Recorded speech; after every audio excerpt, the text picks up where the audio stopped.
Hello students. Yes.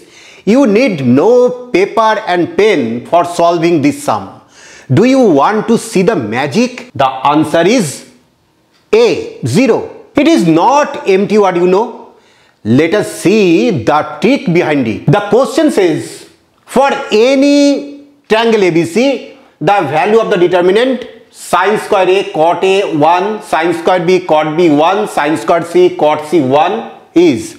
What is the exact value of this determinant? Let us assume A equal to B equal to C equal to 60 degree. A equal to B equal to C equal to 60 degree. Now this determinant becomes sin square A, that is sin square 60, that is 3 by 4. Sin square B, that is sin square 60, that is also 3 by 4. Sin square C, that is also sin square 60, that is 3 by 4. And cot A, that means cot 60, that means 1 by 3. Cot B, that means 1 by 3 and 1 by 3 and 1, 1, 1.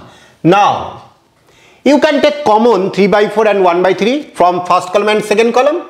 3 by 4 into 1 by 3 and 1, 1, 1, 1, 1, 1, 1, 1, 1. That is equal to 0. And you can do it mentally.